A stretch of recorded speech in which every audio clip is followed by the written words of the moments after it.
Hi, I'm Nathan Scott and welcome to Change Makers, an initiative from Australian Wool Innovation bringing you the best research from around the country.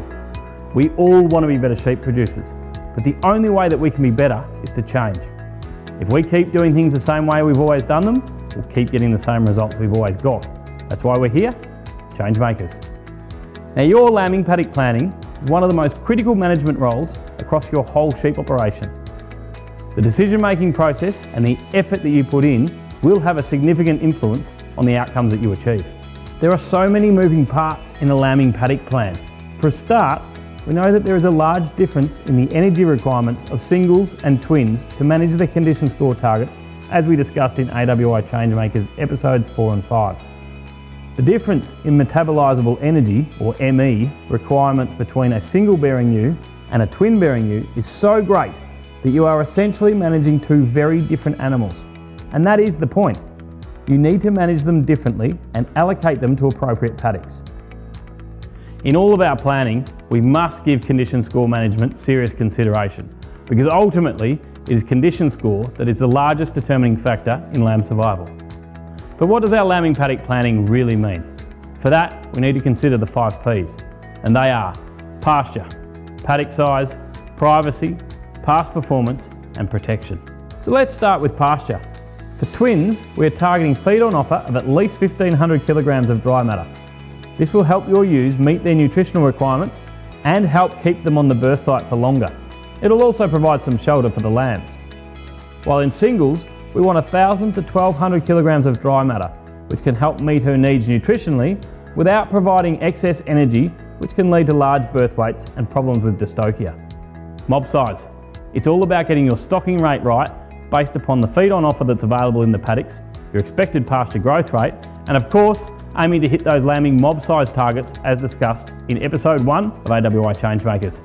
Privacy is a combination of factors. External factors being disturbance from barking dogs, vehicles driving past, and sometimes even an over-eager manager checking their lambing paddocks. And finally, if predators are known to be an issue, then an integrated control program that is consistent year on year will work best.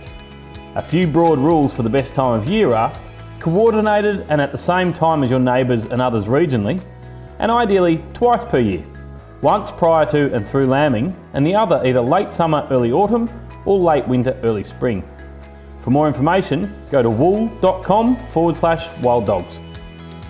While within the lambing paddock, privacy comes from having our mob sizes as small as possible for twins to reduce the number of lambs being born within any paddock on any given day.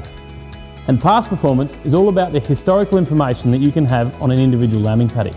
And that might include previous mob sizes, stocking rates, feed on offer, and ultimately marking percentages and lamb survival. And that information can be critical because sometimes a paddock can look great on paper and yet perform poorly every single year. And so that's invaluable information when you come to allocating your ewes to those paddocks this year. Protection, of course, brings us back to shelter and the role that shelter can play in reducing wind chill and keeping our lighter weight lambs alive.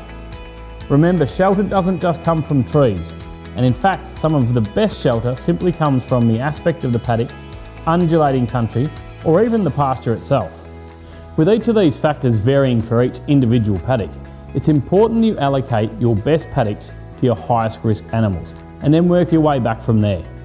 Your highest risk ewes will generally be your youngest, oldest or lowest condition score twin bearing ewes, working all the way through to your middle aged high condition score singles who can withstand plenty.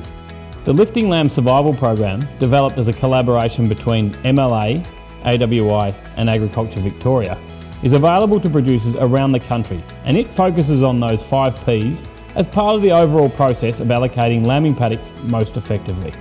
Allocating your ewes to their lambing paddocks should never be as simple as just throwing a mob into each paddock. It should be a carefully planned strategy that gives you your best possible opportunity to improve your lamb survival results. We should be aiming for a personal best each and every year. After all, whatever we do well today, we can do better tomorrow.